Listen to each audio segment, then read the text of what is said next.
dress shop from 1892.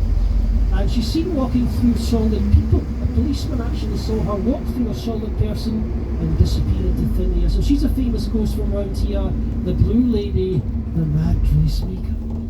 So what I'm doing just now, Ghost Hunters, is giving you a feel of this part of Edinburgh, because it's really important to understand Edinburgh. You have to understand it's a city of two halves. Like Deacon Brodie, it's a Jekyll and Hyde city. So it's got this lovely part here where the rich people lived in luxury, and later on we'll go to the old town where the poor people lived in squalor. But there's lots of weird stories from this area as well. For example, on the TV screens now, you can see Spring-Heeled Jack. In Victorian Edinburgh, this weird-looking character used to jump out of bushes in this area. Dressed up with a mask with horns, a big cloak, metal claws on his fingers, he would jump out of bushes, frighten you, and run away. They never ever caught him. He was also seen in London, Liverpool, and Aberdeen. Was he a ghost, or just a random Edinburgh weirdo? Spring-Heeled Jack, seen around here in Victorian times. This is Queen Street, by the way. This is the best example of what Georgian Edinburgh looked like. Lovely private gardens on the right-hand side as well. Queen Street Gardens there. Anyway, what time is it? Oh, 70s, but let's meet the people involved first. So on the TV screens here, you've got a nice couple. Look at them. He was a Frenchman called Eugene Marie Chantrelle, and she was his young Scottish bride, Elizabeth Dyer. They actually met at school because he was her school teacher at Newington Academy, and he got her pregnant at 15. So he had to marry her. He got married in St Giles Cathedral on the Royal Mile, and he moved her into a house in this part of Edinburgh, and he was really, really cruel to her. He was very abusive, and he kept telling her that he was going to kill her and get away with it. Now, he got into a lot of debt through gambling, so he took out an insurance policy on her life for £1,000, and then he killed his young wife. He poisoned Elizabeth with opium on New Year's Day 1878 by putting opium into her lemonade. And he told everyone she was killed by a gas leak. Gas poisoning, he said. So they did an autopsy on her body, and there was no evidence of gas in her system. They found opium in the vomit stains on her nightdress, so he had killed her, no doubt about it. And we're going to pass by the street where they lived and where he killed her, coming up on the right-hand side up here. It's called George Street. And George Street was the main street in Edinburgh's new town. So right-hand side, look down this street. They had a house there. It was number 81A, and it was next door to Café Andalus. I don't know if you can see it. Some people will see it from the bus. Café Andalus. Next door to it, to the left, is number 81A George Street, and he killed her there in 1878. Scandalous. So they hanged him at Calton Jail, and they called him the Demon Frenchman of George Street. So another Jekyll and Hyde type character, the Demon Frenchman. But let's introduce you to the demon driver of this evening's tour. Your driver tonight is called Angus. He's fresh out of prison, he's ready for action, and he's just obtained his provisional license. Angus, say hello to everyone through the intercom system, please. Aye, oh yes,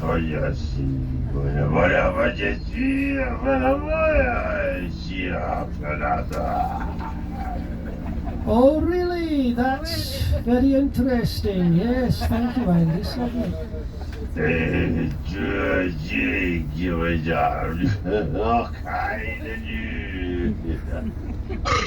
Oh, that's disgusting. Well, don't scratch it, don't make it worse.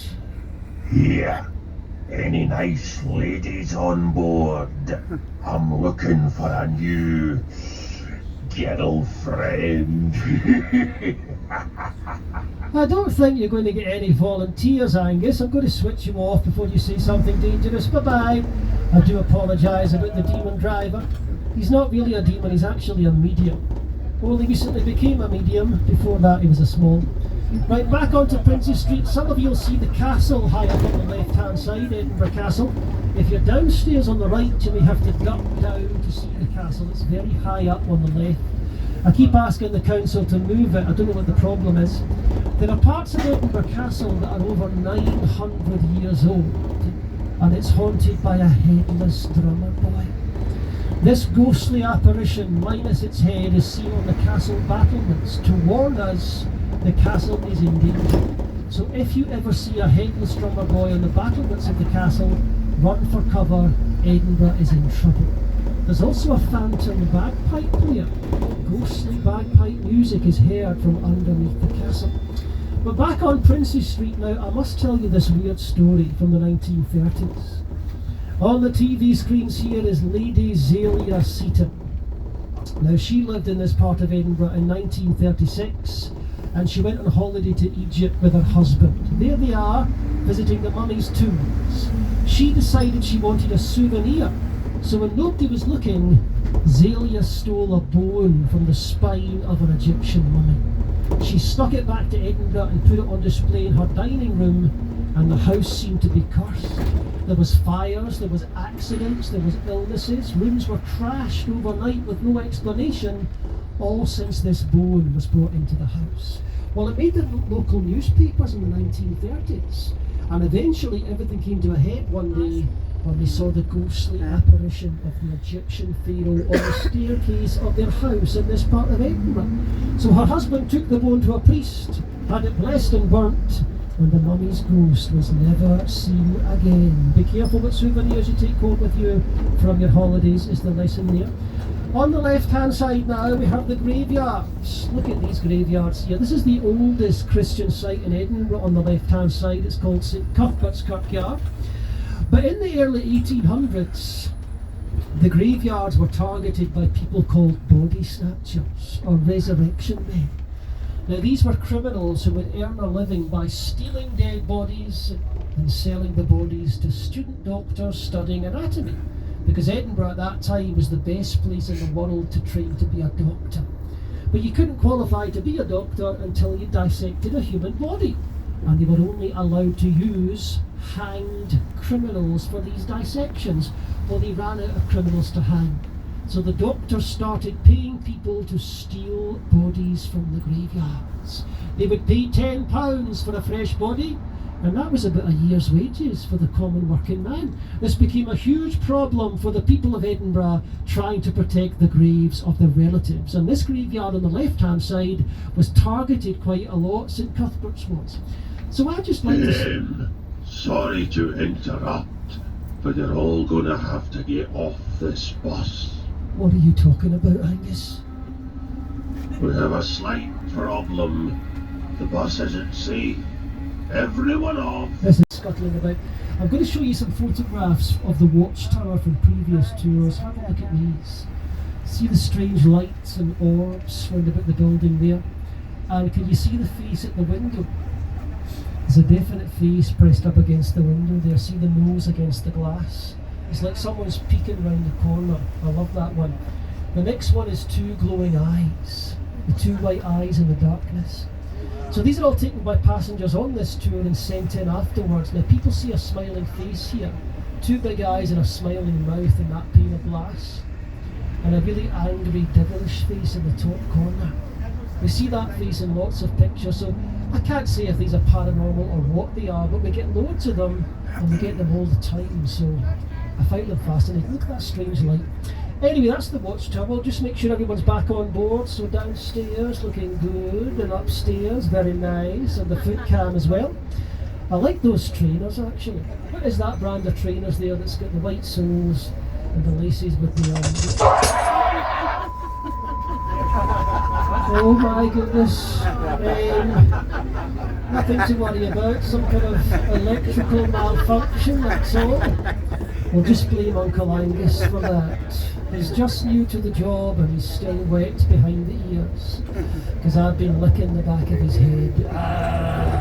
We've got a strange friendship, don't judge us.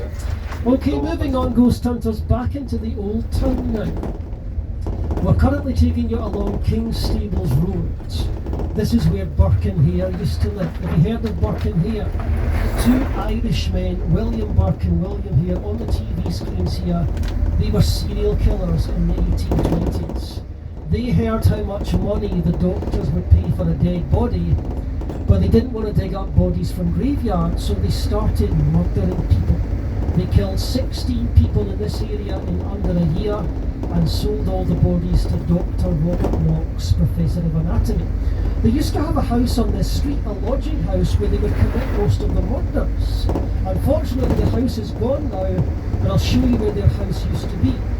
So on the right hand side, just about here, is where Burke and Hare's house used to be, right hand side there. And what they would do is they would pick people up in the local pubs, get them drunk, bring them back here, and they would suffocate them to death. It was known as burking, this method of murder, suffocation. But they did this to 16 people. They would squeeze the body into a barrel and transport it through the streets and sell it to Dr. Knox at Surgeon Square.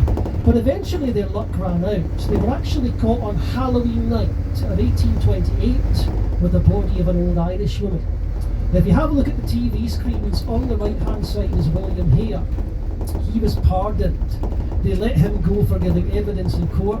William Burke on the left of the picture was hanged, dissected by the doctors, and they used his skin to make this business card holder on the TV screens. Look at that. That's a genuine item made from the skin of a serial killer. That's how we do things here in Edinburgh. And they even put Burke's skeleton on display. You can go and see him in the Museum of Anatomy. So the serial killers, Burke and Hare. And I'm going to show you the pub where they would find their victims.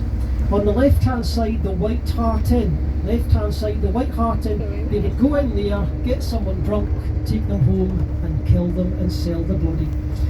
So this is the Grassmarket Square on the left hand side here. And this is where we had public executions. 20,000 people would gather here to watch the grisly hangings. Now they just stay at home and watch Love Island instead. If you lived here, you could rent out your window on execution day and make some money by giving somebody a good view of the hangings. But there's lots of famous pubs here as well. I'm going to show you a pub called Maggie Dixon's in just a moment, but let me explain who Maggie Dixon was. She was a fishwife who was hanged here in 1728, and she survived the hanging. She actually woke up in the coffin on the way to the graveyard to be buried. So how could somebody survive a hanging? Well, we think of a hanging today as being quite a fast thing, like a long drop and a broken neck, but not in the 1700s. It was a short drop and it was slow strangulation, dangling on the end of the rope. Could take about half an hour. If you were lucky, you'd have a friend there to grab your legs and pull and help you die faster. They then cut the body down, threw it into a coffin and took it away to bury it. Well, all of this happened to Maggie Dixon, and she actually woke up inside the coffin. She wasn't dead at all. So they decided to let her live. She lived a further 40 years and they called her Half-Hanged Maggie. And from that point on, the sentence of death included hanged until dead, just to make sure. But you'll see the pub coming up on the left here, Maggie Dixon's pub, left-hand side. There's 3 orange lanterns outside there, and she was the lucky lady to survive her hanging. Coming up next, left-hand side, there's a winding street going up the hill, and that street on the left is haunted by a male witch called Thomas Weir. In 1670 he was burned alive for witchcraft, adultery, bestiality with a sheep and incest with his sister Jean. He was a busy man, Thomas Weir. He's still busy as a ghost haunting this area, a dark figure with a walking stick. But coming up on the right hand side here, we have the outer walls of Greyfriars Kirkyard. So right hand side now, this is the most haunted graveyard on earth.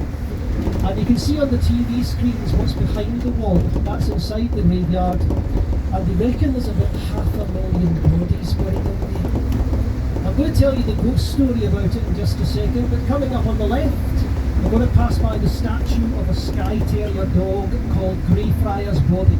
Left hand side now for Greyfriars Bobby.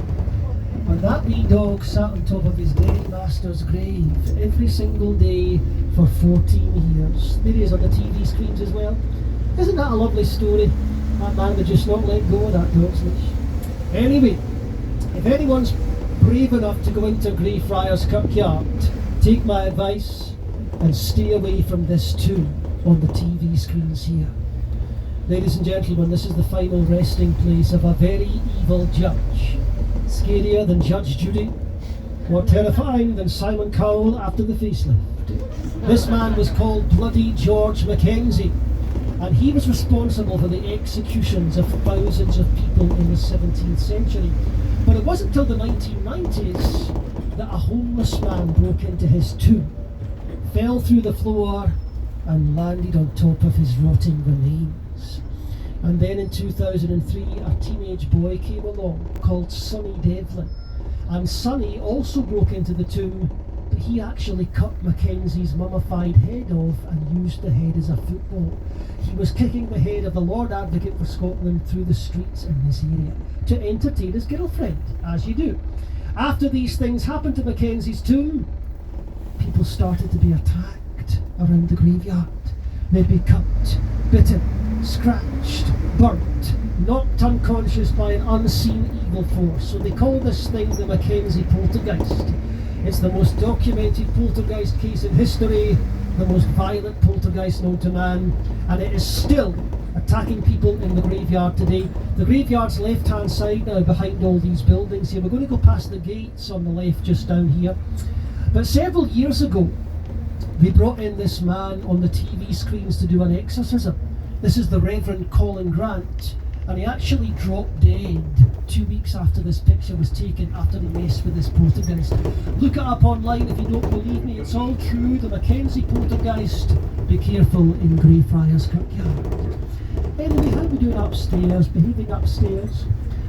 Did you miss me up here? I've been very ill recently. I've been in the hospital for 3 days.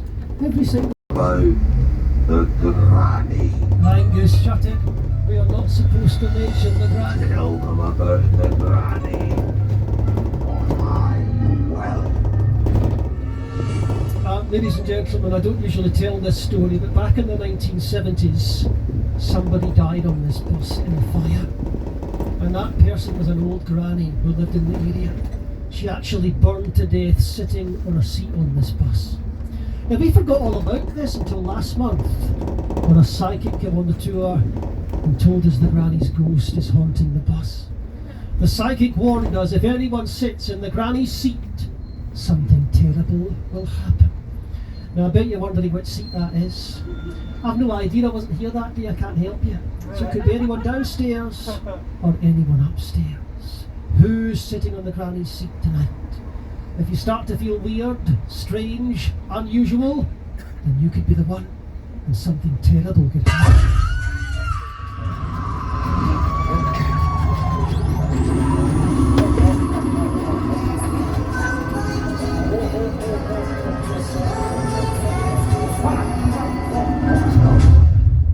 Oh my goodness, nothing to worry about, ladies and gentlemen, some kind of electrical malfunction, that's all. Though it's strange that should happen when I mentioned the granny. I wonder who's sitting in her seat tonight. Oh well, don't worry about grannies and don't trust psychics. I went out with a psychic once. She kept seeing people behind my back. Right, a quick check of the cameras, make sure you're doing okay. So downstairs, we're looking good downstairs, and upstairs, very, very nice. And the foot cam. Everything's fine, isn't it? Oh my goodness, what is that? There's a moose loose about this house. I told you there was rats in that graveyard. Here it is again, look. Maybe it's playing hide and squeak. Hide and squeak, do you like it? I'm not scared, I've got the heart of a lion. And I've got a lifetime ban from Edinburgh Zoo, but I don't boast about that. Of course, we can't mention rats without talking about plague. The bubonic plague came to Edinburgh in 1645 and killed half the population of this city in 2 years. That's about 20,000 people killed by plague in 2 years. And you would go to the plague doctor to get treatment for plague. Now look at this on the TV screens here. That's your plague doctor. Imagine going to him for help with anything. Terrifying, isn't he? Well, the reason he dressed like this is because they thought the plague was spread by bad smells. So the doctors would wear masks with beaks, and they would stuff the beaks full of herbs and spices to stop them smelling the smells. It was nothing to do with smells though. The plague was spread by fleas living on the back of rats. And Edinburgh was described as a living carpet of rats. No wonder I don't like rats. So now we're going to take you into Holyrood Park. Now this used to be Crown property until it was given to the people of Edinburgh in the 1990s by Queen Elizabeth II. But this is where a group of 5 schoolboys found a cave in 1836, and inside the cave they found these coffins and dolls on the TV screens here. Look at those coffins. So they were found hidden here in Hollywood Park, and nobody knows who left these things here or why they left them. Some people think they were left by witches, like voodoo dolls. Some people think they're tributes to the victims of Birkenhair. You can actually go and see them because they're on display in the National Museum of Scotland on Chambers Street. They're very small, they're very creepy, the fairy coffins of Hollywood Park. Let's have a look at the palace as well while we're in here. So the Palace of Holyrood House dates back to the 1400s, the oldest part of it. It's on the TV screens first of all. We're going to try and see the palace through the big gates coming up on the right hand side here. I'll dim the lights. So have a look through the gates, right hand side now, and the palace is haunted by the ghost of an old woman called Bald Agnes. Her naked ghost is seen at the windows. Have a look if you're into naked old ladies. Who's looking? Sometimes I look myself, I'm very lonely. Now, we had a huge witch problem in Scotland in the late 1500s when we killed 2,500 people as witches. Can you believe that? 2,500 people. And it was mostly women killed as witches. Women with red hair were said to be witches. Women who were left-handed or outspoken or eccentric or over 40. These were all reasons to target people as being different, torture them and make them confess to witchcraft and kill them. We used to kill our witches by strangulation and burning. It was called worrying a witch, and we did this up at Edinburgh Castle. But Bald Agnes was Agnes Sampson, the healer woman, who was killed in 1589 and haunts the palace on the right hand side. On the left hand side though, we have the Scottish Parliament building dating back to 2004. And part of the Parliament is the old Queensberry House, which is behind it, and I'm going to show you around the corner. You can see it on the TV screens here. Queensberry House is a haunted house, and it's actually haunted by the ghost of a cannibal killer. Back in 1707, the mad son of the Duke of Queensberry lived in the house. Now, he was insane. He was called James Douglas. And one day he killed his own servant boy. He roasted the boy's body on the kitchen fire and ate it like a wild animal. So his ghost haunts the house as a shadowy figure. People smell roasting meat and they're being pinned against the walls by an unseen force. Let's see the house coming up on the left hand side through the gates here. And as I say, it's now part of the Scottish Parliament complex. Left hand side, Queensberry House, I think it's see it for this bus here. On the left there, so you smell roasting meat in there and you see shadowy figures and things like that. Famous haunted Edinburgh House. So we're on the Royal Mile now. We're on Edinburgh's most historic and haunted street. And I'm going to show you the graveyard where Ebenezer Scrooge is buried. You see, Charles Dickens came to Edinburgh in 1841 and he found a gravestone that said Ebenezer Scroggy. But he misread it as Ebenezer Scrooge, and he used that name for a Christmas carol. But the real man is buried on the right hand side here in the Canongate Kirkyard. This is the Canongate Kirkyard on the right, and that's where Dickens got the idea for Ebenezer Scrooge. And the real man is buried there, Ebenezer Scroggy. Coming up next on the right hand side, we're passing by the Toll Booth Tavern. So right hand side now for the toll booth. It's a haunted pub dating back to 1591. Glasses fly across tables, books fly off shelves, and the ghosts of soldiers in red uniforms are seen in the Toll Booth Tavern. As we travel further up the Royal Mile, keep your eyes out here for the ghost of a lady in a tartan. Agnes. Agnes.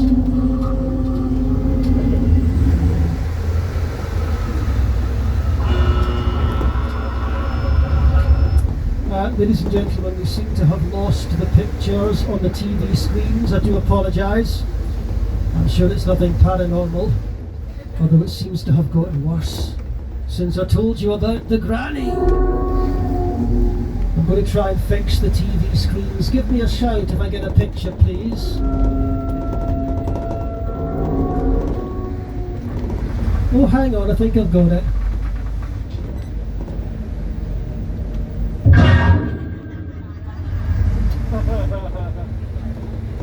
Who's that woman? Angus, who the hell was that? You're not supposed to let people on.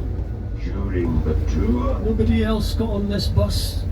You've picked up another passenger. What are you trying to tell us, Angus? It's her. Granny's here. Ladies and gentlemen, this is an emergency situation. I'm going to ask you to close the curtains all around the bus. Close the curtains upstairs, close the curtains downstairs. If you're too nervous to close the curtains, for God's sake, pull yourself together. I'll explain everything in just a moment.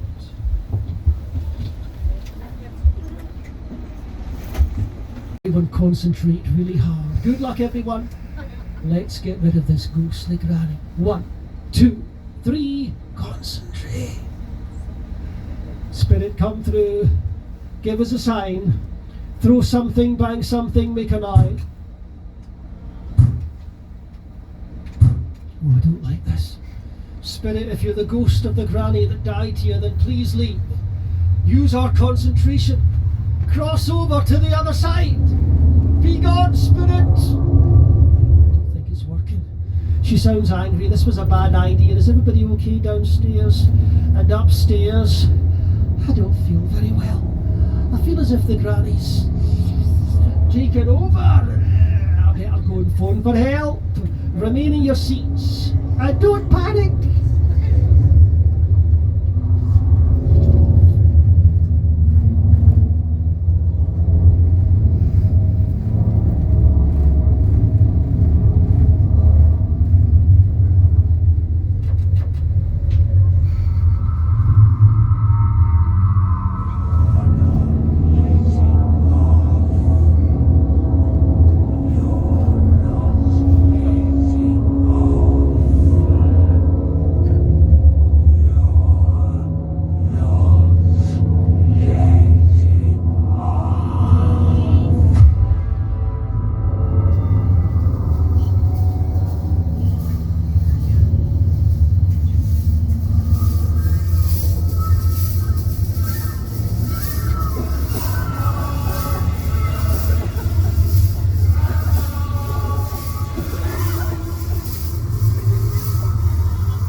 Is everyone all right? Oh my goodness, let's open up the nearest curtains and see where we are. I think we did it. I think we got rid of the ghostly granny. Although sometimes these spirits can jump into the bodies of people nearby. So have a look at the person next to you in the eyes. Can you sense anything strange? Have they been possessed by the granny?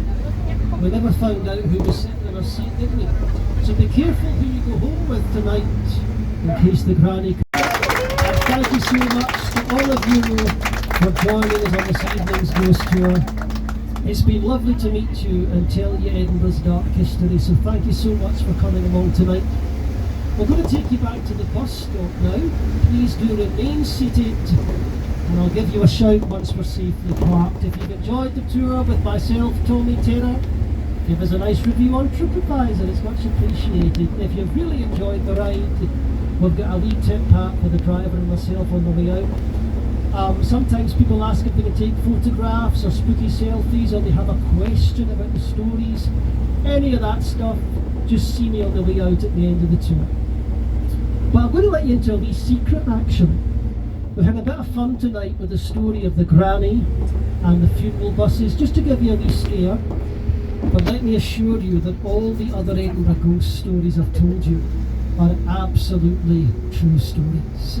This is the most haunted city in all of Europe, so be careful out there and watch out for the ghosts. Right, Angus, say goodbye to everybody, please. Thanks for coming. Now get the hell off my bus. Ladies and gentlemen, thank you and good night. Thank you very much. Thank you. Thank you.